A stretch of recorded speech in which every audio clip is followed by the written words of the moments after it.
आइए देखते हैं ईवीएस मैराथन सीटेट ईवीएस 2022। अब की बार CTET pass.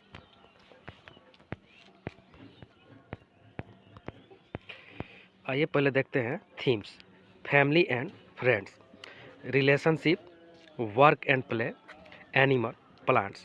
Number 2 food, number 3 shelter, number 4 water, number 5 travel, number 6 things we make and do. Themes in EVS.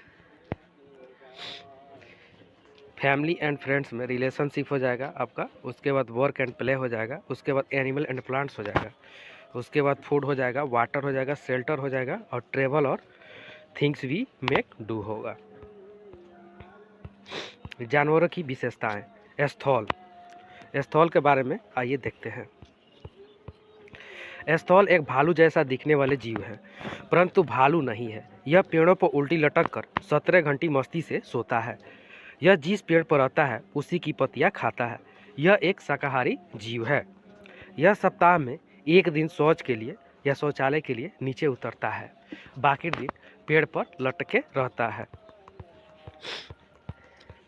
यह अपने पूरे जीवन वर्ष में 40 वर्ष के जीवन काल में केवल 8 पेड़ों पर ही निवास करता है, अर्थात एक पेड़ पर 5 वर्ष रहता है।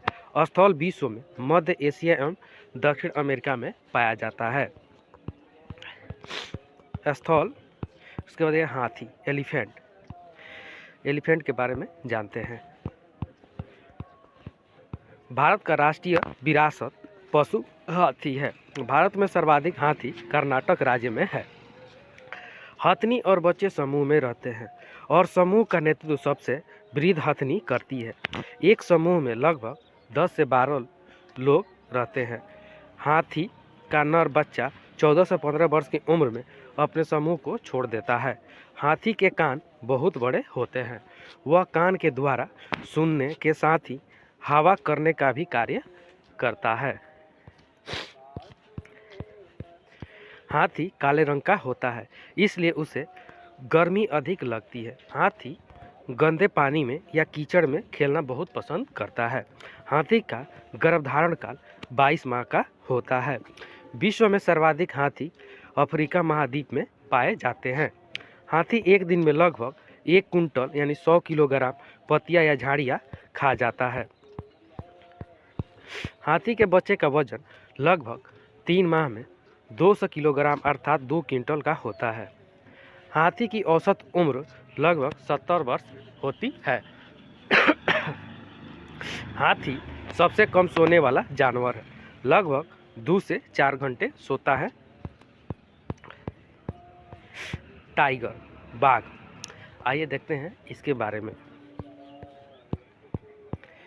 बाघ के शरीर पर पीली और काली धारियां पाई जाती है। भारत का राष्ट्रीय पशु बाघ है। भारत में सर्वाधिक बाघ मध्य प्रदेश राज्य में पाए जाते हैं।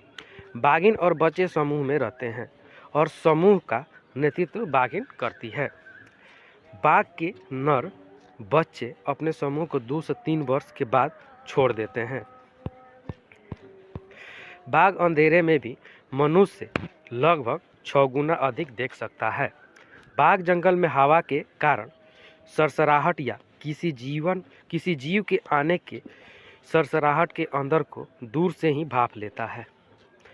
बाघ की मूंछें लंबी होती है और यह अंधेरे में भी रास्ता ढूंढने में मदद करती है। बाघ अपने इलाके का निर्धारण अपने मूत्र के द्वारा करता है।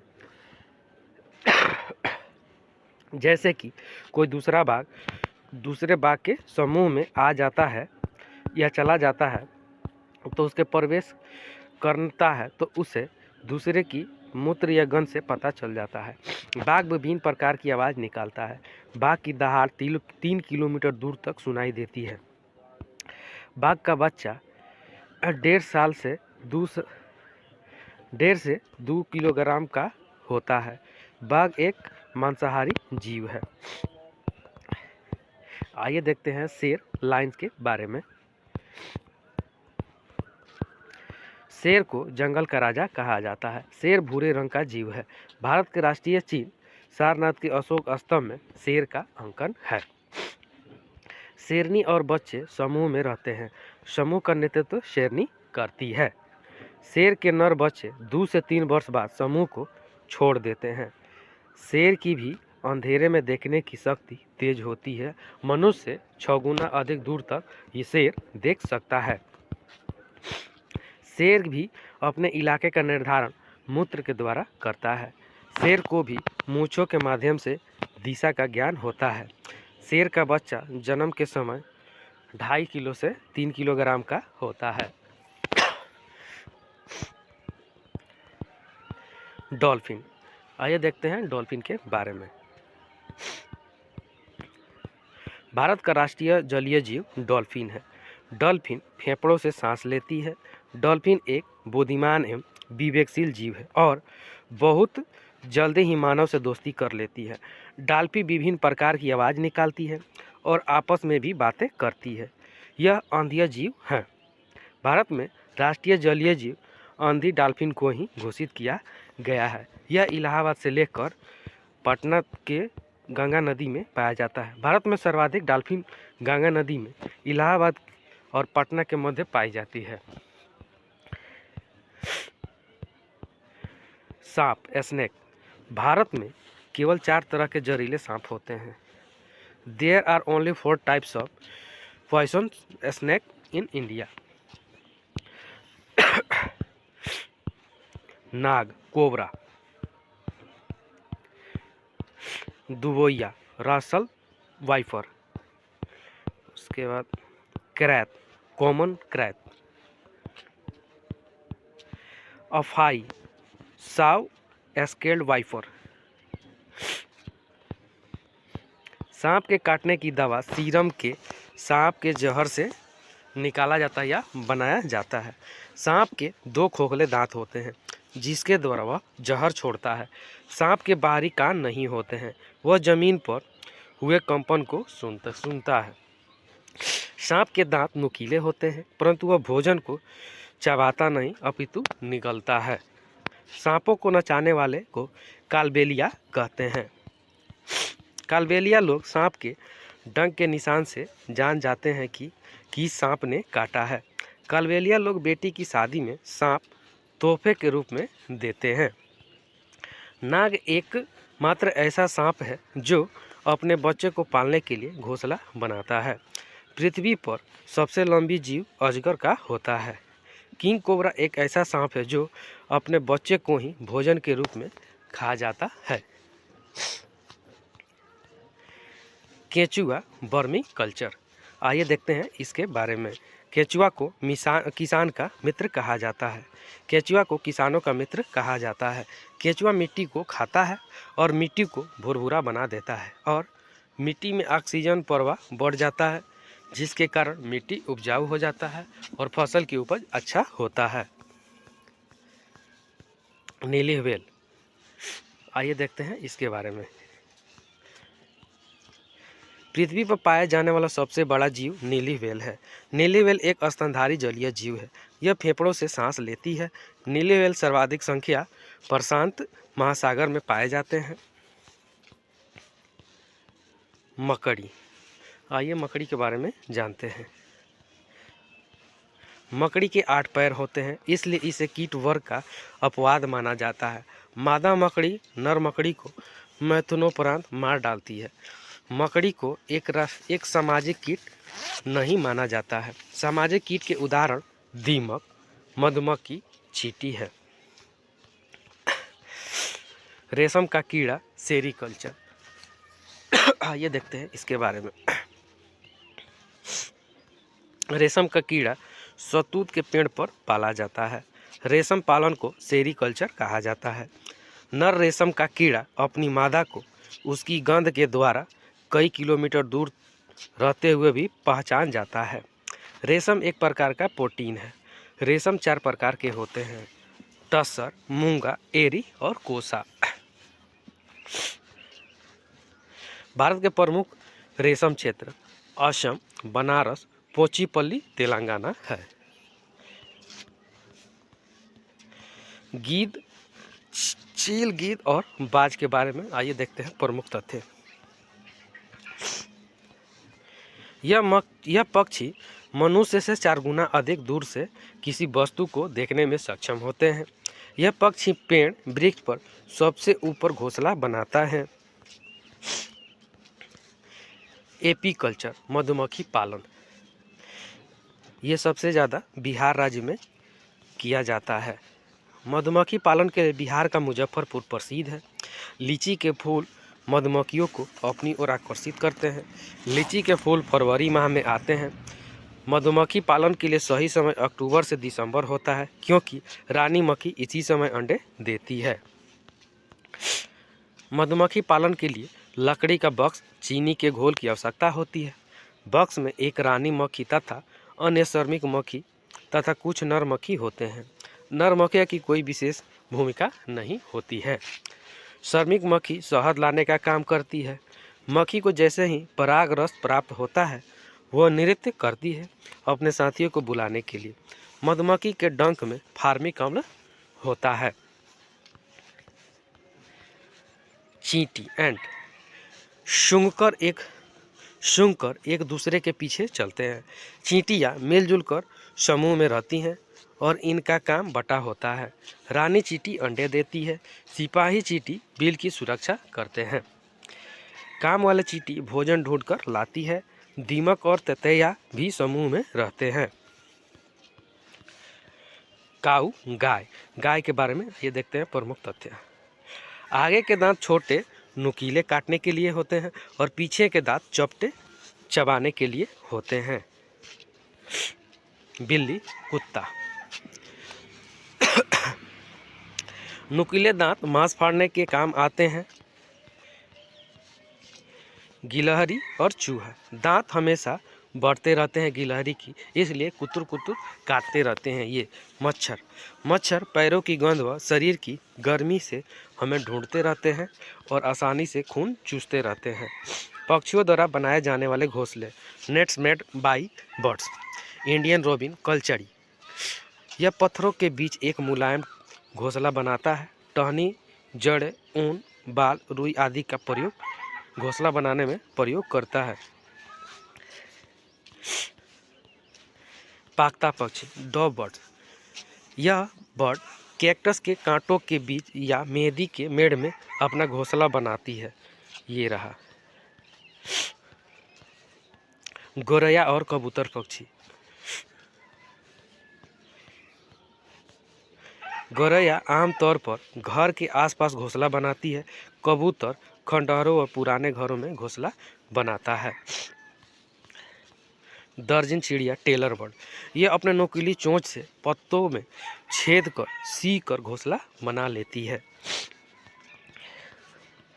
शक्करखोरा पक्षी, पर्पल सनबर्ड, यह एक पेड़ या झाड़ी की शाखा पर लटकता घोंसला बनाते हैं। इसमें रुई, सूखे पत्ते और कपड़े चिथड़े होते हैं। बीवर पक्षी, बीवर बर्ड, बीवर पक्षी नर घोंसला बनाता है तथा मादा उसे चुनती है। जिसका घोंसला अच्छा लगता है उसके साथ वह शिफ्ट हो जाती है। बगुला पक्षी, हेरोन बर्ड, बगुला भैंस पर बैठकर उसके कीटों को खाता है। भैंसों को कीटों से छुटकारा मिलता है और बगुलों को भोजन मिलता है, इसलिए भैंसों को मित्र बगुला को कहा जाता है। बसंत गौरी पक्षी, वुड पीकर बर्ड्स कटफोरवा, पेड़ के तनों में गहरा छेद बनाकर अंडे देती है। पेड़ के तने में छिपे कीड़ों को ढूंढकर खाती है। कौवा, क्रो, कौवा एक ऐसा पक्षी है जो यह अपना घोंसला पेड़ की सबसे ऊंची डाल पर बनाता है। कौवे के घोंसले में लोहे के तार, टहनियाँ होती है। कौवे के घोंसले में कोयल अंडा दे देती है। उल्लू पक्षी, ओल बर्ड, यह एक निशाचर जानवर है जो अपनी गर्दन को पीछे की ओर 260 डिग्री से 270 डिग्री घुमा सकता है। मैना पक्षी, मैना बर्ड, रेगिस्तान में मैना चिड़िया पाई जाती है। मैना अपनी गर्दन को झटके से पीछे कर लेती है। महत्वपूर्ण बिंदु। पक्षियों के पंख उड़ने, सर्दी गर्मी से बचने हेतु रूपांतरित होते हैं। पक्षियों की चोंच में दांत नहीं होते हैं। पक्षियों के हृदय में 4 कोष्ठ होते हैं। पक्षी केवल अंडे देने के लिए घोंसला बनाते हैं अप्रैल महीने में। पक्षियों की हड्डी खोखली होती है, उनमें हवा भरी हुई होती है। पक्षी एक ही समय में 2 आँखों से 2 अलग अलग चीज़ों पर नज़र डालते हैं। पक्षी देखने हेतु अपनी गर्दन को ज़्यादा घुमाते हैं क्योंकि उनकी आँखों की पुतलियाँ घूम नहीं सकती है। चील, बाज व गिद्ध हमसे 4 गुना ज़्यादा दूर तक देखते हैं, यानी मनुष्य से 4 गुना दूर तक देखते हैं। रात में जागने वाले जानवर हर चीज़ को सफ़ेद व काली ही देखते हैं।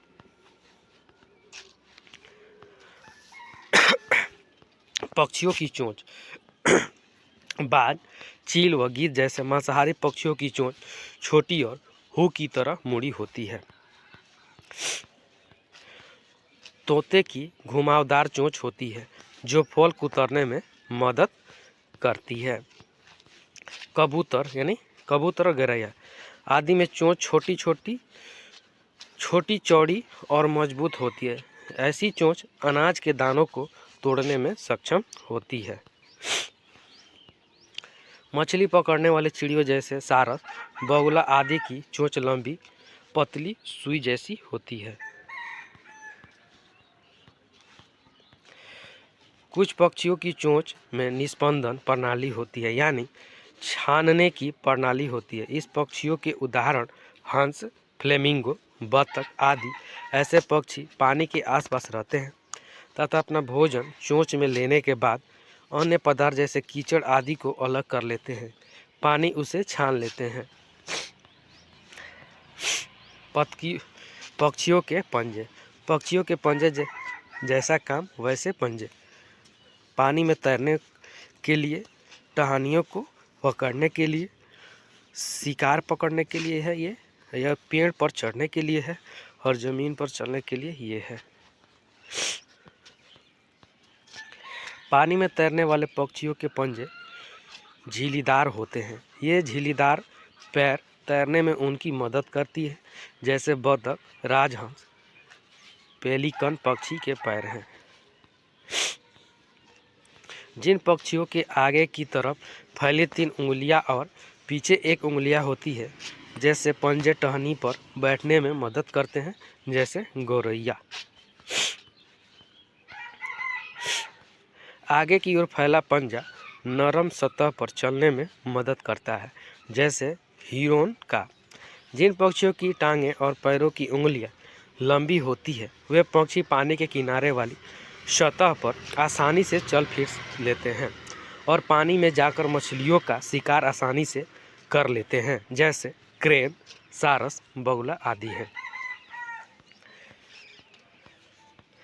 ऐसा मजबूत पंजा जो थोड़ा मुड़ा हुआ और तेज नाखूनों वाला होता है, शिकार को पकड़ने में मदद करता है, जैसे चील, गिद्ध और उल्लू के पैर हैं। Types of house. पत्थर तथा लकड़ी के बने घर मनाली में मिलते हैं। ऐसे पहाड़ी इलाके जहां अधिक वर्षा तथा हिम वर्षा होती है, इन घरों की छतों को ढालवा बनाया जाता है ताकि बर्फ़ एक स्थान पर नहीं रुक सके। नंबर 2, पत्थरों से बने घर, हाउस मेड ऑफ स्टोन। यह स्थान लेह लद्दाख यानी शीत मरुस्थल में पाए जाते हैं। यह घर 2 मंजिला होते हैं। घरों की दीवार पर मिट्टी और चूने से पुताई की जाती है। घरों को मजबूत बनाने के लिए पेड़ों के मोटे तने को इस्तेमाल किया जाता है। निचली मंजिल पर जानवर एवं आवश्यक सामान रखते हैं और ऊपरी मंजिल पर लोग रहते हैं। नीचे की मंजिल पर कोई खिड़की नहीं होती है। फल एवं सब्जियों को छत पर सूखने के लिए डालते हैं। बांस के बने घर, हाउस मेड ऑफ बम्बू। बांस के बने घर अधिक वर्षा वाले स्थान पर पाए जाते हैं। अधिक बाढ़ वाले क्षेत्र जैसे असम में सबसे ज़्यादा पाए जाते हैं। यह ज़मीन से 10 से 12 फीट यानी 3 से 3.5 मीटर ऊंचे बने होते हैं। इन्हें बांस के मजबूत खंभों पर बनाया जाता है। यह घर अंदर से भी लकड़ी के बने होते हैं। इन घरों की छतें ढलुआ होती है। मिट्टी तथा झाड़ियों से बने घर, house made of mud and bushes. यह अधिक गर्मी वाले स्थानों पर पाए जाते हैं जहां कम वर्षा होती है, जैसे राजस्थान। घरों की दीवार मोटी होती है तथा मिट्टी से बनी होती है। दीवारों को लेप कर सुंदर बनाया जाता है ताकि मिट्टी टूटे नहीं। गोबर, मिट्टी, झाड़। छतें कटीली झाड़ियों से बनी होती है। छत बनाने में नीम एवं कीकर की लकड़ी का प्रयोग किया जाता है ताकि कीड़े न लगे और न गले। ईंट के बने घर, ऊंची इमारतें।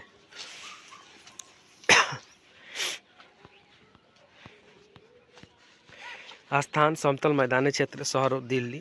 अधिक जनसंख्या के कारण ऊंची ऊंची इमारतें एवं बहुमंजिले इमारत देखने को मिलते हैं। House boat. स्थान डल झील है, श्रीनगर में। इसकी ऊंचाई 80 फीट तथा चौड़ाई 8 से 9 फीट होती है। इन पर बहुत सुंदर नक्काशी पाई जाती है जिसे खातमबंद कहते हैं। यह पर्यटकों के लिए होते हैं। उसके बाद डोंगा झेलम नदी में बनाया जाता है। ये हाउस बोट की तरह ही लकड़ी के बने होते हैं। डोंगा नक्काशी रहित होते हैं। इसमें अलग अलग कमरे बने होते हैं तथा इसमें स्थानीय लोग रहते हैं। बर्फ का घर, इग्लू, आइस हाउस इग्लू। इग्लू एस्किमो शिकारियों का अस्थायी निवास होता है। स्थान ग्रीनलैंड, कनाडा में इसे बनाया जाता है। बर्फीला क्षेत्र, बर्फ के बड़े बड़े टुकड़ों को जोड़कर बर्फ के घर बनाए जाते हैं जिन्हें इग्लू कहते हैं। ये गुंबद के आकार के होते हैं तथा इनका प्रवेश द्वार बहुत ही छोटा होता है ताकि बर्फीली ठंडी हवाएं अंदर प्रवेश ना कर सके। टेंट। टेंट का निर्माण अलग अलग क्षेत्रों में अलग अलग वस्तुओं से होता है, जैसे प्लास्टिक, कपड़ा आदि। लद्दाख की चांगपा जनजाति याक के बालों की पट्टियों से टेंट बनाती है जिसे रेबो कहते हैं। श्रीनगर में लोग इलायची और बादाम डाला हुआ चाय को कहवा पीते हैं या डेजर्ट ओक रेगिस्तान। यह एक आकर्षक मध्य आकार, धीमी गति से बढ़ने वाला पेड़ है जो ऑस्ट्रेलिया के शुष्क रेगिस्तानी क्षेत्र में पाया जाता है। इसकी बहुत कम पत्तियां होती है। यह लगभग 10 से 15 फीट तक लंबा होता है। इसकी जड़ें इसके तने से 30 गुना लंबी होती है। ये जड़ें पानी तक पहुंचने के लिए जमीन में गहराई तक जाती है। यह पानी पेड़ के तने में जमा होता है। स्थानीय लोग तने में पतला पाइप डालकर इस पानी को पीते हैं। घटपर्णी पौधा या पिचर प्लांट, नेपथिन या पिचर प्लांट्स। यह मांसाहारी कीटभक्षी पादप का एक उदाहरण है।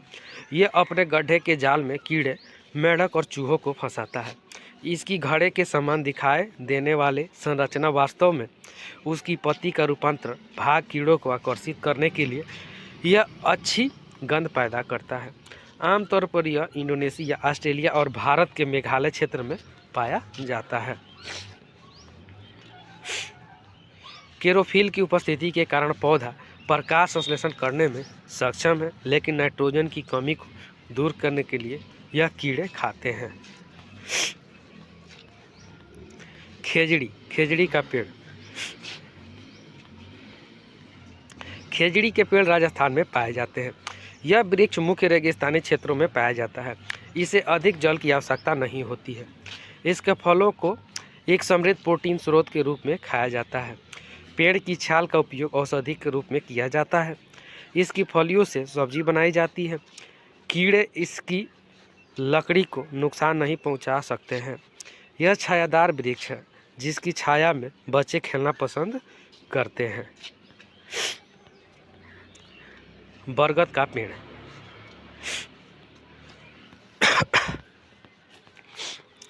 यह पौधे 200 साल तक जीवित रह सकता है। पुराने बरगद के पेड़ों की लटकी हुई शाखाएं वास्तव में पेड़ की जड़ें ही होती हैं।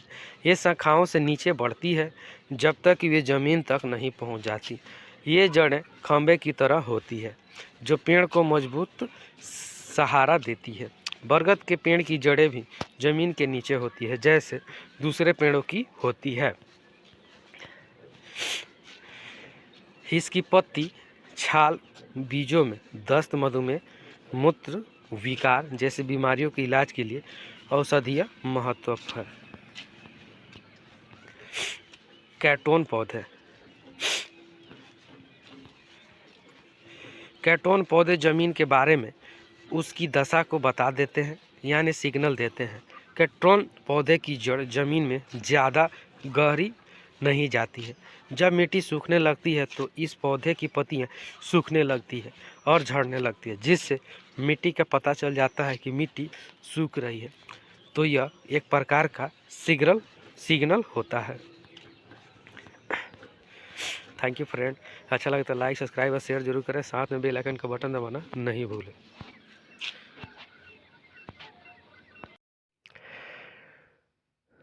सब्जियों के जन्म स्थान दक्षिण अमेरिका से मिर्च, आलू, अमरूद, टमाटर, मूंगफली। अफ्रीका से कॉफ़ी और भिंडी आया। यूरोप से गोभी और मटर आया।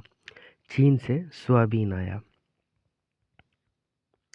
असम से चाय। भारत से बैगन, केला, सेम, करेला, आम, संतरा, बेर, मूली, पालक, परवल, टिंडा, मेथी, ये सब भारत का देन है। पौधे का भाग जिसे हम खाते हैं। जड़, मूली, गाजर, चुकंदर, टेपियोका, शकरकंदी। तना में आलू, प्याज, अदरक। पत्ती में धनिया पत्ता, गोभी पत्ता, अरबी, पालक, कड़ी पत्ता इत्यादि है। बीज में चना, बाजरा, सरसों, गेहूँ, धान है। फूल में सहजन, केला, कचनार है। फली में मटर है। पादपों में पारिस्थितिक अनुकलन, कॉन्कोलॉजी, जलोभिद, हाइड्रोफाइट्स। ये पौधे बहुत अधिक जल वाले स्थानों पर पाए जाते हैं। ये पौधे पूरी तरह से या इनकी जड़ें, प्रकंद, रूट्स, राइजोम आदि जल में डूबे हुए रहते हैं। जल में डूबे रहने व मंद प्रकाश, डीम लाइट के कारण ये पौधे पतले व कोमल होते हैं। उदाहरण कमल है, कमल का फूल है। समरोधभिद, मीसोफाइट्स। ये पौधे समान स्थानों पर उगते हैं जहाँ की मिट्टी न तो अधिक शुष्क ड्राई है और न ही बहुत नमी वाली होती है। इन पौधों को मिट्टी में ऑक्सीजन व खनिज लवण, मिनरल सैल्ट्स भी पर्याप्त मात्रा में मिलते हैं। स्थलीय पौधों में ये पौधे सबसे अधिक पाए जाते हैं। इसके अंतर्गत वन, बाग बगीचे, खेत आदि में उगने वाले सभी सामान्य पेड़ पौधे आते हैं। मरुभूमि, जीरोफाइट्स। इन पौधों को मरुस्थलीय पौधे या डेजर्ट प्लांट्स भी कहते हैं, जहाँ मृद सॉइल में पानी की कमी होती है और तापमान अधिक होता है। जैसे मरुस्थल आदि ऐसे स्थान पर ये पौधे उग जाते हैं। जैसे उदाहरण नागफनी का पौधा होता है। लौड़ोभिद, हैलोफाइट्स। ये वृक्ष खारे पानी में उगता है। उदाहरण साल्ट मार्श घास, मैंग्रोवन। स्तनधारी, मैमल। स्तनधारी जीव वे होते हैं जो अपने बच्चे को दूध पिलाते हैं। इनके शरीर का तापमान बाहरी तापमान के परिवर्तन के साथ नहीं बदलता है। मनुष्य, गाय, भैंस, बकरी, चमगादड़, व्हेल मछली आदि स्तनधारी जीव होते हैं। सरीसृप, रिपेक्टिकल। इन प्रजाति के प्राणी धरती पर सरक कर चलते हैं। ये हवा में सांस लेने वाले रीढ़धारी जंतुओं का समूह है। सांप, छिपकली, कछुआ, घड़ियाल, मगरमच्छ आदि सरीसृप के उदाहरण हैं। परजीविता वे जीव जो किसी अन्य जीव पर आश्रित होते हैं, उनसे अपना फायदा उठाते हैं और जिन जीवों पर ये आश्रित होते हैं उन्हें नुकसान पहुंचाते हैं परजीवी जंतु कहलाते हैं। जैसे जोंक, जू, अमरबेल, एंट, अमीबा आदि। एक जीव को फायदा होता है तथा दूसरे अन्य जीव को नुकसान होता है, तो जब ऐसे संबंध को परजीविता कहते हैं। सहजीविता, सिम्बोसिस, जब दो जीव या पौधे एक दूसरे पर निर्भर रहते हैं तथा एक दूसरे को लाभ पहुंचाते हैं तो उन्हें सहजीवी पैरासाइट्स कहते हैं तथा इस प्रकार के संबंध को सहजीवन कहा जाता है और पौधे का यह गुण सहजीविता कहलाता है। मटर का पौधा राइजोबियम सहजीवों का उदाहरण है। इसी प्रकार लाइकेन में शैवाल, अलगी और फफूंदी मिलड्रीव सहजीविता के उदाहरण हैं। चूहों की देखने की क्षमता कम होती है, लेकिन इनके सूंघने और छूने और टेस्ट करने की क्षमता सबसे अधिक होती है। झूम खेती, झूम फार्मिंग या सेफ्टी एग्रीकल्चर। झूम खेती पूर्वोत्तर राज्यों मिजोरम में की जाती है। झूम खेती का तरीका बिल्कुल अलग है। एक फसल काटने के बाद जमीन को कुछ साल तक ऐसे ही छोड़ देते हैं, उनमें खेती नहीं करते। इस जगह को बांस या जंगल उग जाता है, उसे उखाड़ते नहीं, बस गिराकर जला देते हैं। यह खास जमीन में खाद का काम करती है। जमीन को जलाते हुए आसपास के पेड़ न जले, जंगलों को नुकसान न पहुंचे, इसका भी ध्यान रखना पड़ता है। फिर जब इस जमीन में खेती की बारी आती है तो जमीन को जोता नहीं जाता, मिट्टी को हल्के से हिलाकर बीज छिड़क देते हैं। एक ही खेत में अलग अलग तरह के बीज जैसे मकई, सब्जियां, मिर्च और चावल बोए जाते हैं। फसल के समय भी अनचाही घास और पौधे को उखाड़ते नहीं हैं, उन्हें गिरा देते हैं ताकि वे जमीन की मिट्टी में मिल जाए। इससे भी जमीन उपजाऊ बनती है। स्थानांतरित खेती या झूम खेती उत्तर पूर्वी या पर्वतीय तथा आदिवासी क्षेत्रों में की जाती है। इसे जनजाति कृषि भी कहा जाता है। कुडुक झारखंड की एक आदिवासी जनजाति है। कुडुक भाषा में जंगल को तोरांग कहते हैं। जंगल फॉरेस्ट, जंगल अधिकार कानून 2007 के अनुसार जो लोग 25 सालों से जंगल में एक जगह पर रह रहे हैं तो यह कानून उन्हें अधिकार देता है कि वह इस जगह पर जो चाहे वह उगा सकते हैं, उन्हें हटाया नहीं जाएगा। जंगल का संरक्षण वहाँ की ग्राम सभा करती है। खानों की खुदाई और बांधों का निर्माण करने से जंगल खत्म होते जा रहे हैं। बीज सीड, बीजों को प्राचीन समय में सूखी लौकी में रखकर उस पर मिट्टी का लेप कर देते थे और नीम की पत्तियां इनमें कीड़ों से बचाने के लिए डाली जाती ताकि बीज सही तरह से सुरक्षित रह सके। मलेरिया, रोनाल्ड रॉस ने सबसे पहले बताया कि मलेरिया मच्छरों के कारण होता है। ये भारतीय मूल के थे। इनका पता उन्होंने सिकंदराबाद के अस्पताल में लगाया था। 1902 में उन्हें नोबेल का पुरस्कार मिला था। मलेरिया बुखार में कपकपी और ठंड लगती है। मलेरिया मादा मच्छर एनोफिलीज से फैलता है। मलेरिया को दूर करने की दवाई सिनकोना की पेड़ की छाल से बनाई जाती है। मलेरिया मादा एनोफिलीज मच्छर के काटने से प्लाज्मोडियम नामक प्रोटोजोआ से होता है। डेंगू, मलेरिया, चिकनगुनिया बीमारी मच्छरों के द्वारा फैलती है। एनीमिया, एनीमिया हीमोग्लोबिन या आयरन की कमी के कारण होता है। वयस्क पुरुष 18 वर्ष से अधिक 14 से 18 डेसीलीटर और वयस्क महिलाएं 18 वर्ष से अधिक 12 से 16 डेसीलीटर रहता है।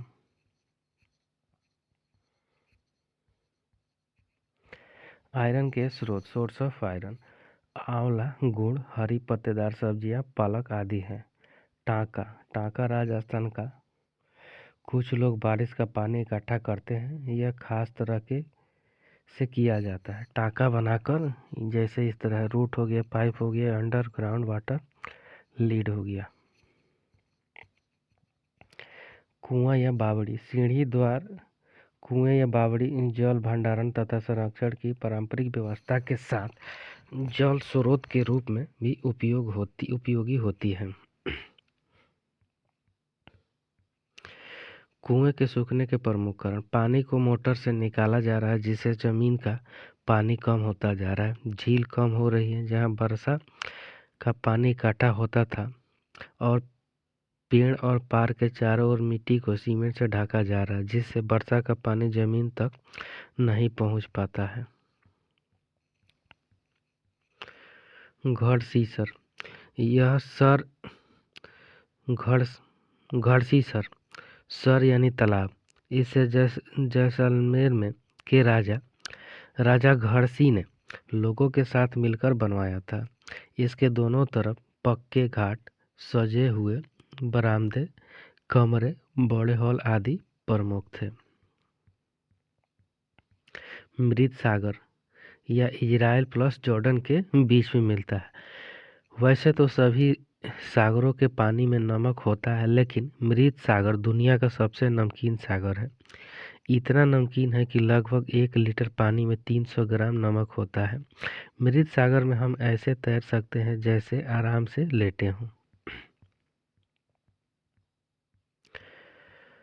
अल्बुर्नी, 1000 से भी ज़्यादा साल पहले एक यात्री भारत आया। इनका नाम था अल्बुर्नी। अल्बुर्नी जिस देश से आए थे उस देश का नाम उज़्बेकिस्तान था। अल्बुर्नी ने बहुत ही बारीकी से चीज़ों और जगहों को देखा, उसके बारे में लिखा, खास तौर से वे जो उन्हें अपने देश से अलग लगी। अल्बुर्नी उस समय के तालाबों के बारे में लिखते हैं कि यहाँ के लोग तालाब बनाने में जो माहिर हैं, अगर हमारे देश के लोग इन्हें देखेंगे तो हैरान ही रह जाएंगे। बहुत बड़े भारी पत्थरों को लोहे के कुंडों और सरियों से जोड़कर तालाब के चारों तरफ चबूतरे बनाए जाते हैं। इन चबूतरों के बीच में ऊपर से नीचे जाते हुए सीढ़ियों की लंबी कतारें होती हैं। लोगों के उतरने चढ़ने के रास्ते अलग अलग होते हैं। यहाँ कभी भीड़ लगने से परेशानी नहीं होती है। आज इतिहास पढ़ने वाले लोगों को अल्बुर्नी की किताबों से उस जमाने के बारे में बहुत कुछ पता चलता है। अल्बुर्नी की इस किताब का नाम किताब उल हिंद है। डांडी यात्रा, सन 1930 में अंग्रेजों ने भारत के आम लोगों को नमक बनाने पर प्रतिबंध लगा दिए थे, जिस कारण गांधी जी ने डांडी यात्रा शुरू की। गांधी जी का कहना था, जो चीज़ हमें कुदरत ने दी है उसे बनाने पर बंदिश कैसी। जानते हो नमक कैसे बनाया जाता है? समुद्र के पानी को जमीन पर क्यारियों में जमा कर दिया जाता है। तेज धूप में पानी सूख जाता है और नमक के ढेर वहीं रह जाते हैं। उन्होंने लोगों के साथ मिलकर अहमदाबाद से डांडी के समुद्र तट तक एक लंबी यात्रा की और इस गलत कानून को तोड़ा। तरुण भारत संघ, तरुण भारत संघ एक ऐसी संस्था है जो जल के संरक्षण के लिए कार्य करती है। राजेंद्र सिंह इनके संस्थापक एवं वर्तमान अध्यक्ष हैं। इन्हें मैग्सेसे पुरस्कार से सम्मानित भी किया जा चुका है। भीमा संघ, स्थापना कर्नाटक राज्य के बच्चों द्वारा किया गया। उद्देश्य जल संरक्षण को प्रोत्साहन देना है। थ्रेसिंग या गहाई करना, थ्रेसिंग या गहाई करना काटी गई फसल से बीजों यानी दानों को भूसे से अलग करना थ्रेसिंग करना या गहाई करना कहलाता है। इस प्रक्रिया में डंठल को पीट कर अनाज के बीज निकाले जाते हैं और डंठल को अलग कर लिया जाता है। यह कार्य कंबाइन मशीन या थ्रेशर द्वारा भी किया जा रहा है। निष्वासन विधि, विनोइंग विधि, इस विधि के उपयोग से हल्के भूसे के कणों को अनाज के बीजों जैसे गेहूं, दाल आदि से अलग किया जाता है। इस विधि में भूसी के कण हवा के द्वारा उड़ाकर दूर कर दिया जाता है। पकाने के तरीके: भूनकर, उबालकर, तलकर और सेककर। यूपी में कचनार के फूल की सब्जी यूपी में खाई जाती है। महाराष्ट्र में सहजन के फूल के पकौड़े बनते हैं।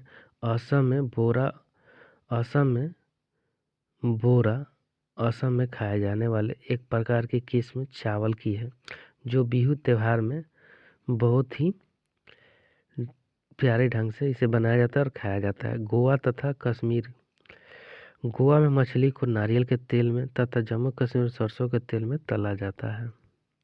गुजरात के प्रमुख खाद्य ढोकला चटनी वाले चावल मिठाई है। वलसाड स्टेशन गुजरात में है। यहाँ बटाटा बड़ा पूड़ी साग मशहूर है। हांगकांग में सांप का व्यंजन खाया जाता है, जिसे लिंग हु फेन कहते हैं। केरल में नारियल के पेड़ होते हैं, वह चावल की खेती होती है। केले के फूलों की सब्जी केरल में खाई जाती है। केरल, तमिलनाडु व कर्नाटक में इडली डोसा चावल खाया जाता है। केरल टेपियोका, केरल में टेपियोका जमीन के नीचे उगाया जाता है। यह एक प्रकार का फल है जिसे केरल के लोग उबालकर खाते हैं। टेपियोका कप्पा कसावा भी कहा जाता है। साबूदाना टेपियोका से बनता है।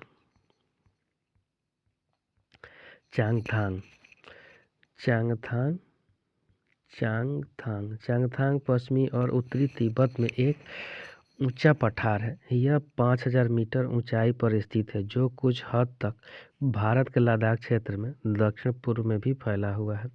यहाँ चांगपा नाम की प्रजाति है, जिसकी आबादी कुल 5000 लोग हैं। यह हमेशा अपनी भेड़ बकरी के साथ घूमते रहते हैं। चांगपांग लोग अपने टेंट को रेबो कहते हैं। रेबो का निर्माण याक के बालों के पट्टियों से किया जाता है। चांगपांग की भाषा में चांगथांग का मतलब ऐसी जगह जहां कम लोग रहते हैं। यहाँ एक भी पेट्रोल पंप नहीं है। रेबो अर्थात टेंट के पास एक जगह होती है जिसे ये लोग लेखा बोलते हैं, जहाँ ये अपनी बकरी और भेड़ों को रखते हैं। लेखा की दीवारें पत्थरों की बनी होती हैं। हर परिवार अपने जानवर पर एक विशेष प्रकार का चिन्ह बनाता है। औरतें और छोटी बच्चे जानवरों को गिन कर चराने ले जाती हैं और फिर लौटकर उन्हें दोबारा गिनती हैं। यह लोग अपनी बकरियों को ऊंचाई और ठंडी जगह पर चराने ले जाते हैं, जिससे बकरियों के बाल घने और मुलायम होते हैं। विश्व प्रसिद्ध पश्मीना शॉल, ये साल रहा और ये बकरी रहा। पश्मीना शॉल चांगपा लोगों द्वारा पाली गई बकरियों के बालों से बनती है। जिन बकरियों से मुलायम पश्मीना ऊन मिलती है, वह बहुत ऊंचाई पर लगभग 5000 मीटर ऊपर रहती हैं। ठंड में तापमान 0 डिग्री सेल्सियस से 40 डिग्री सेल्सियस तक चला जाता है। बकरी के शरीर पर गर्म बालों को कोट बन जाता है। इसमें से कुछ बाल बकरियां गर्मियों में गिरा देती हैं, जिनका प्रयोग पश्मीना शॉल बनाने में होता है। इनका एक बाल इतना पतला होता है कि इनके 6 बाल हमारे एक बाल के बराबर होते हैं। यह शॉल हाथ से बनाए जाते हैं। लगभग 250 घंटे की बुनाई के बाद एक प्लेन शॉल बनता है। एक पश्मीना शॉल 100 स्वेटर जितना गर्म होती है।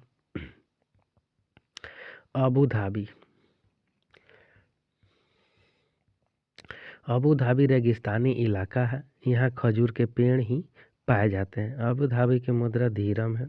अबू धाबी की भाषा अरबी है। यहाँ पानी पेट्रोल से महंगा होता है। लद्दाख, लेह सूखा, समतल और ठंडा रेगिस्तान है। चांगथांग लद्दाख का एक भाग जहाँ बहुत कम लोग रहते हैं। यह स्थान 5000 मीटर की ऊंचाई पर है। यह मैदानी सुनसान व पथरीला इलाका है। कुछ अन्य तथ्य।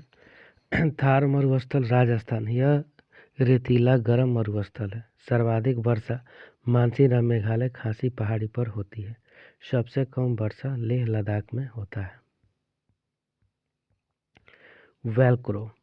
1948 की एक घटना, जब एक दिन जॉर्ज मेस्टल ने बीजों को अपने कपड़ों पर चिपका कर देखा तो वे हैरान रह गए। इन बीजों को बारीकी से देखने पर पता चला कि बीजों में छोटे छोटे हुक थे। इनकी मदद से बीज कपड़े के रेशों पर अटक गए थे। यह देखकर जॉर्ज मेस्टल को आइडिया आया कि वेलक्रो बनाने का बैग जूतों में प्रयोग होता है। ब्रेल लिपि। ब्रेल लिपि स्क्रिप्ट। ब्रेल दिवस 4 जनवरी को मनाया जाता है। यह 6 बिंदुओं पर आधारित होता है। लुइस ब्रेल फ्रांस के थे। 3 साल की उम्र में अपने पिता के औजारों से खेलते हुए उनकी आंखों की रोशनी चली गई थी।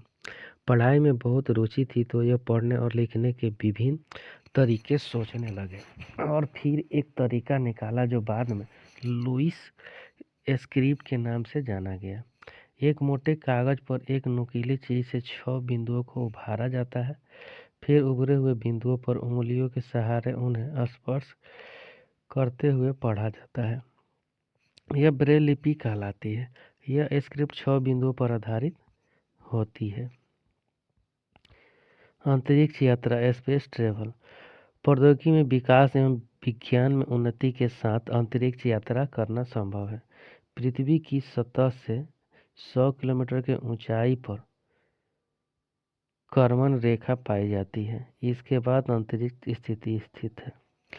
अंतरिक्ष में जाने वाले प्रथम व्यक्ति यूरी गगरिन थे, जो यूएसएसआर के थे। अंतरिक्ष में जाने वाली प्रथम महिला वेलेंटिना तेरेस्कोवा थी, जो यूएसएसआर की थी। चंद्रमा पर जाने वाले प्रथम व्यक्ति नील आर्मस्ट्रांग थे, जो 20 जुलाई 1969 ईस्वी को गए थे। प्रथम भारतीय अंतरिक्ष यात्री राकेश शर्मा थे, जो 1984 ईस्वी में गए थे, जो भारतीय मूल के निवासी थे। राकेश शर्मा भारत के प्रथम और विश्व के 138वें अंतरिक्ष यात्री राकेश शर्मा का जन्म 13 जनवरी 1949 को पंजाब के पटियाला में हुआ था। वह 3 अप्रैल 1984 को सोवियत संघ के अंतरिक्ष यान सोयूज T-11 से अंतरिक्ष के लिए रवाना हुए थे। 7 दिन 21 घंटे और 40 मिनट स्पेस सोलूट 7 में बिताने के बाद वह धरती पर लौट आए थे। 1984 में भारत सरकार द्वारा उन्हें अशोक चक्र से सम्मानित किया गया। उन्होंने सोवियत रूस के यूरी गागरिन केंद्र में अंतरिक्ष यात्री का प्रशिक्षण प्राप्त किया है। कल्पना चावला। ये कल्पना चावला भारतीय मूल की अमेरिकी अंतरिक्ष यात्री थी।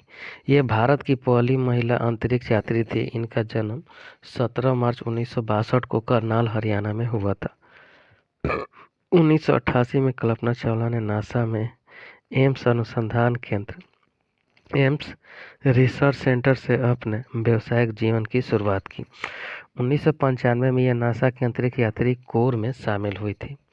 19 नवंबर 1997 से उनके पहले अंतरिक्ष मिशन की शुरुआत हुई, जिसमें कोलंबिया अंतरिक्ष यान STS-87 के 600 सदस्यीय दल का हिस्सा बनी।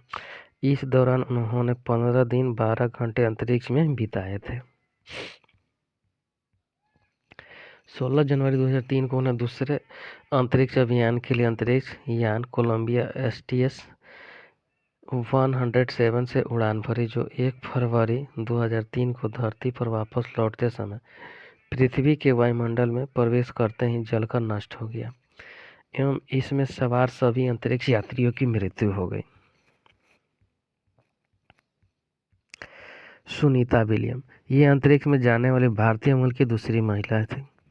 ये 360 किलोमीटर दूर स्पेस में गई थी। इनका संबंध गुजरात के अहमदाबाद शहर से है। इन्होंने 195 दिन तक अंतरिक्ष में रहने का विश्व रिकॉर्ड स्थापित किया। जून 1998 में अमेरिकी अंतरिक्ष एजेंसी नासा में चयन हुआ था। 2008 में इन्हें विज्ञान एवं अभियांत्रिकी के क्षेत्र में भारत सरकार द्वारा पद्म भूषण से सम्मानित किया गया। 16 अप्रैल 2007 को अंतरिक्ष में मैराथन दौड़कर ऐसा करने वाली विश्व की पहली महिला बनी। सुनीता विलियम के अनुभव स्पेस में। वहाँ एक जगह बैठ नहीं पाते थे, एक जगह से दूसरे जगह तैरते यानी फ्लोट करते थे। पानी भी नहीं रुकता था, बुलबुले बन के फ्लोट करता था। चेहरा यहाँ धोने के लिए बबल पकड़ना पड़ता था और कागज गीला करना पड़ता था। वहाँ कंघी करने की आवश्यकता नहीं थी क्योंकि बाल हमेशा खड़े रहते थे। वहाँ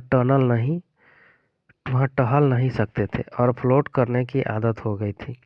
एक जगह पर रुकने के लिए खुद को बांधना पड़ता था। नील आर्मस्ट्रांग चांद पर उतरने वाले प्रथम व्यक्ति थे। वे चांद पर 1969 में गए थे। Neil Armstrong was the first man on the land on the moon. He went to the moon in 1969। Bharat Argentina का विपरीत देशांतर पर है, इसलिए भारत के लोग अर्जेंटीना के लोगों के सापेक्ष उल्टे हैं। लेफ्टिनेंट कमांडर वहीद आफरीन, ये भारतीय नौसेना में डॉक्टर हैं और नौसेना के समुद्री जहाज पर काम करने वाले गिनी चुनी महिलाओं में से एक हैं। ये पहली महिला है जिन्होंने एक पूरी परेड की कमान संभाली। किसी भी सेना में यह बहुत बड़ी बात मानी जाती है। इनका गांव ठंडा मंडी है जो जम्मू कश्मीर के राजौरी जिले में है। एक परेड में 36 निर्देश होते हैं। कर्णा मल्लेश्वरी, ये एक वेट लिफ्टर हैं। ये आंध्र प्रदेश की रहने वाली है। इनके पिता पुलिस के हवलदार थे। इनकी 4 बहन भी वेट लिफ्टिंग करती हैं। उन्होंने 12 वर्ष की आयु में वेट लिफ्टिंग प्रारंभ की थी। ये 130 किलोग्राम तक का भार उठा लेती है। भारत के बाहर इन्होंने 29 मेडल जीते हैं। ग्रेगर मेंडल का जन्म 1882 में ऑस्ट्रिया में एक गरीब किसान परिवार में हुआ। इन्होंने पढ़ाई का बहुत शौक था, पर यूनिवर्सिटी की पढ़ाई के लिए पैसे नहीं थे, इसलिए उन्होंने एक मठ में रहकर मंक यानी मुनि बनने का सोचा, पर उन्होंने प्रयोग करना नहीं छोड़ा। 7 साल तक मठ के बगीचे में 28,000 पौधों पर बारीकी से कई प्रयोग किए। उन्होंने खूब मेहनत की और ढेरों आंकड़े इकट्ठा किए और एक नई बात खोज निकाली। उन्होंने पाया कि मटर के पौधे में कुछ ऐसे गुण होते हैं जो जोड़ियों में आते हैं, जैसे बीज का चिकना या खुदुगा होना, पीला या हरा होना और पौधे के तने का लंबा या नाटा होना। इनका मिला जुला नहीं होता।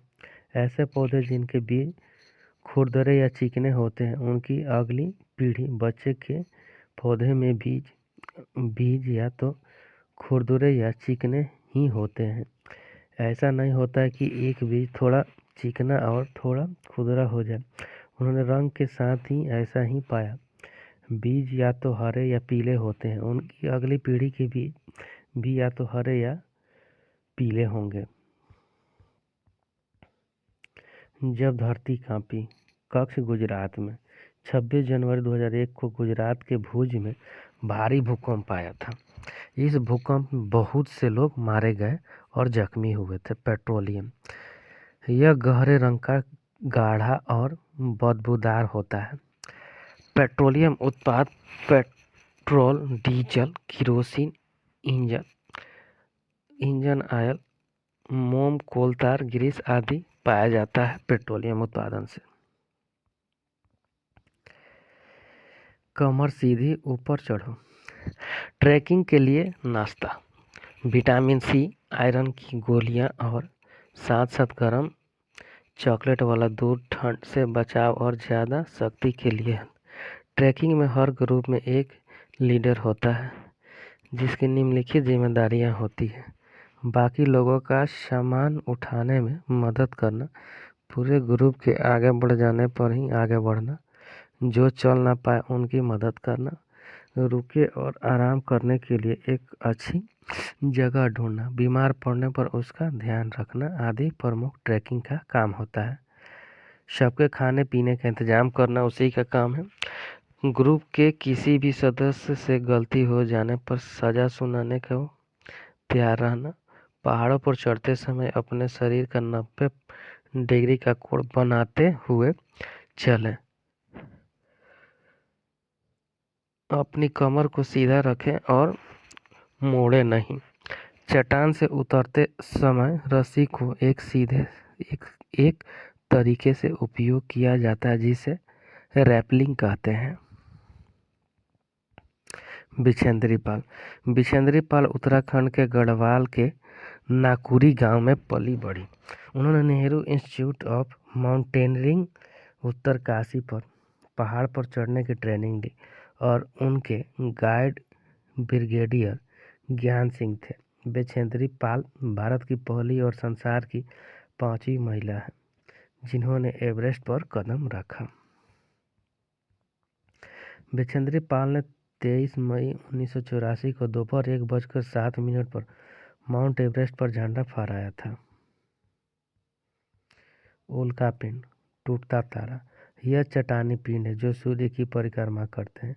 ये गुरुत्वाकर्षण के कारण पृथ्वी के वायुमंडल में प्रवेश कर जाते हैं। मध्यमंडल में जाकर घर्षण के कारण इनमें आग लग जाती है और ये जलते रहते हैं। इसे टूटता तारा या शूटिंग स्टार भी कहा जाता है। भारत के विभिन्न परिवहन प्रणाली, बांस का पुल असम में, बेल्लम या लकड़ी की नाव केरल में, फेरी मोटरबोट केरल में, जुगाड़ गुजरात में, पथरीला रास्ता उत्तराखंड में, बैलगाड़ी मैदानी क्षेत्र गाँव में, ऊँट गाड़ी राजस्थान में, ट्रॉली पहाड़ी इलाकों लद्दाख जम्मू कश्मीर आदि क्षेत्रों में मिलता है। मलयालम में रिश्तों के नाम। केरल, मलयालम भाषा केरल की है। बलियामा मौसी, माँ की बड़ी बहन। अमम्मा नानी को कहा जाता है, माँ की माँ को। चितप्पम चाचा यानी चाचा के छोटे भाई को कहा जाता है। कुजम्मा चाची यानी चाचा की पत्नी को कहा जाता है। उधियू, सर्दियों में खेत में ही ताज़ी सब्जियों को मसालों के साथ एक मटके में भरते और उसको सीलबंद कर देते हैं। कोयले के अंगारों में मटके को उल्टा ढक रखकर सब्जियों को पकाया जाता है। इस पकी सब्जियों को उधियू कहते हैं। गुजराती में उधियू का मतलब है उल्टा। उधियू के साथ मिट्टी के चूल्हे में पकी बाजरे की रोटी को खाया जाता है। साथ में मक्खन, दही, छाछ भी ली जाती है। खाने की चीज़ों को जल्दी खराब होने से बचाने के लिए घरेलू उपाय। घरेलू उपाय: दूध उबालते हैं, हरा धनिया गीले कपड़े में लपेट कर रखते हैं, पके हुए चावल एक कटोरे में डालकर पानी के बर्तन में रखते हैं, प्याज लहसुन खुले में रखते हैं नमी से बचाकर। नृत्य करते समय हाथ व चेहरे का प्रयोग भावनाएं प्रदर्शित करने हेतु किया जाता है। इन्हें मुद्रा या हाथ भाव चेहरा कहा जाता है। प्याज की खेती। मैं हूँ बसवा। मैं कर्नाटक के वेलवनिका गांव में रहता हूँ। मेरे अप्पा किसान हैं। जुलाई का महीना है। हर बार की तरह इस बार भी अप्पा प्याज की फसल उगाने की तैयारी में है। पौधे के साथ साथ खरपतवार भी निकल आती है। खरपतवार खेत या बगीचे में अपने आप उग जाती है, इन्हें उगाया नहीं जाता।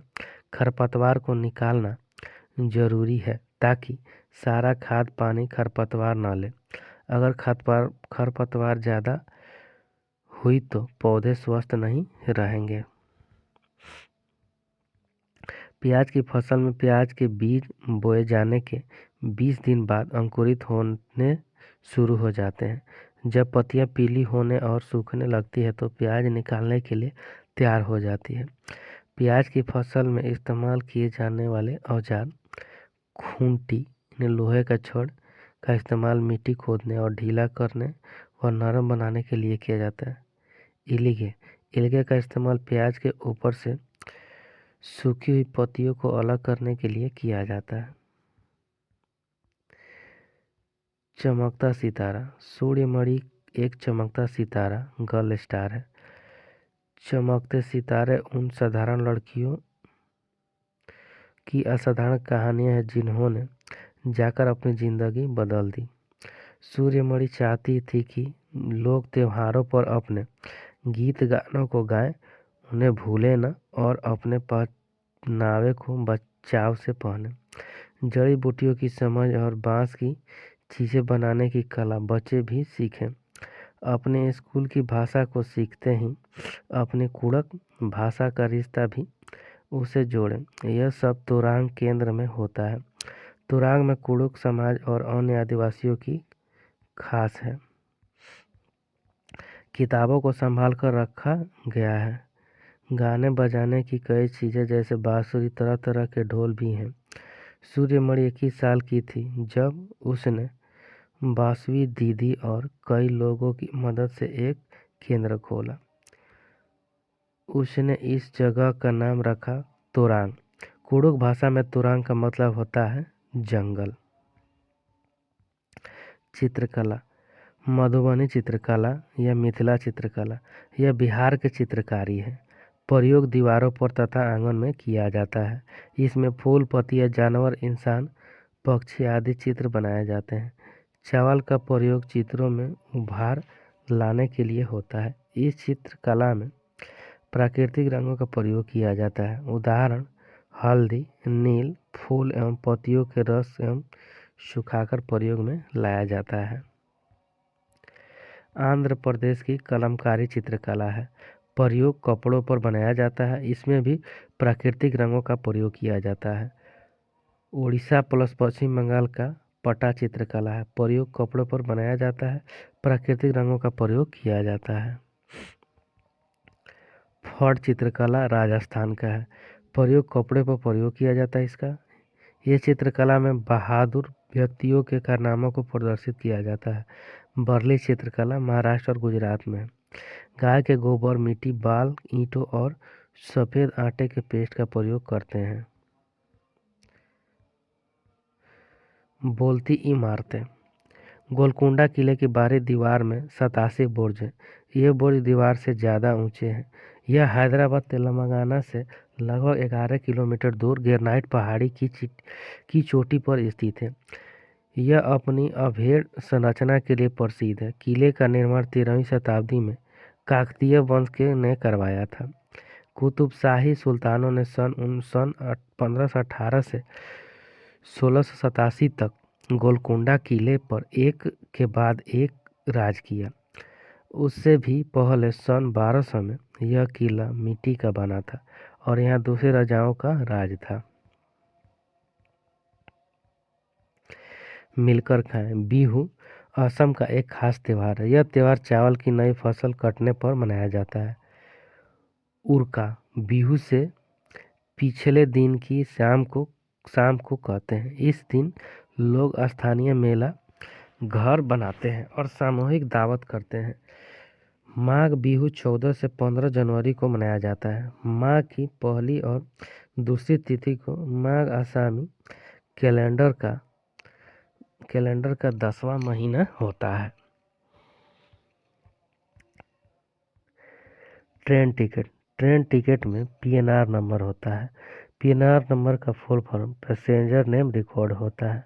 यह इसमें श्रेणी होता है, ट्रेन नंबर होता है, ट्रेन का नाम होता है, सफ़र शुरू होने की तारीख तथा समय, गंतव्य स्थान तक पहुंचने की तारीख का समय होता है। ट्रेन प्रारंभ होने का समय होता है। ट्रेन समाप्त होने का स्थान, पता सब उसमें मेंशन रहता है। बर्थ का नंबर होता है, सीट नंबर होता है, किराया होता है और कुल कितना दूरी होता है वो भी मेंशन रहता है। इम्पोर्टेंट फैक्ट शिकारा राइड डल झील पर्यटकों के लिए है। बज्जू गांव राजस्थान में है। कोडुक झारखंड की आदिवासी भाषा है। कोडुक भाषा में तोरांग का अर्थ होता है जंगल। एक टीन जमीन बराबर जिसमें 1 टीन की बीज बोया जाता है। चिराव नृत्य मिजोरम फसल की कटाई पर किया जाता है। मिजोरम में लॉटरी कृषि की जाती है। मिजोरम की मुख्य फसल चावल है। भीमराव अंबेडकर महाराष्ट्र के गोरेगांव से हैं। ओडिशा का कालाहांडी चावल उत्पादन के लिए प्रसिद्ध है। अंडमान निकोबार यह 26 दिसंबर 2004 में सुनामी आया था। वलसाड स्टेशन गुजरात में है। कोझिकोड स्टेशन केरल में है। गोवा से केरल रेल मार्ग में 92 सुरंगों और 2000 पुल है। यूपी का कन्नौज इत्र के लिए प्रसिद्ध है। गुलदावरी तथा जिनिया के फूलों से कपड़े रंगने का रंग बनता है। फूलों की घाटी उत्तराखंड। बेलवनिका गांव कर्नाटक। सोहना गांव हरियाणा। बाजार गांव महाराष्ट्र। मुख्तारपुर पोचमपल्ली जिला आंध्र प्रदेश में है। जिम कॉर्बेट राष्ट्रीय पार्क उत्तराखंड में है। घाना राष्ट्रीय पार्क राजस्थान में है। मुंबई से दिल्ली की दूरी 1400 किलोमीटर है। जानवरों के जमीन पर बने पैटर्न उनके बालों के कारण होते हैं। जिन जानवरों के कान व बाल दिखते हैं बच्चे देते हैं। जिन जानवरों के कान व बाल नहीं दिखते अंडे देते हैं। केरल के मसाले तेजपत्ता काली मिर्च इलायची है। कुत्तों का अपना क्षेत्र होता है। पेशाब व मल की गंध से दूसरे के प्रवेश को पहचान लेते हैं। कांच के जार को नमी से बचाने के लिए सुखाया जाता है जिससे अचार खराब न हो। जानवरों के मारे जाने के उद्देश्य मगरमच्छ और सांप चमड़ी के लिए, हाथी दांत के लिए, गैंडा सींग के लिए, कस्तूरी मृग इत्र के लिए। झूले स्वागत लद्दाख में किया जाता है। विक्टोरिया टर्मिनल स्टेशन मुंबई में। बज्जू खान प्लेग्राउंड मुंबई नाम मुस्तफा खान कोच के नाम से है पर रखा गया है। सोलापुर मुंबई। नागपाड़ा अफसाना basketball team Mumbai. Thank you friend. अच्छा लगता है लाइक सब्सक्राइब शेयर जरूर करें। साथ में बेल आइकन का बटन दबाना नहीं भूलें।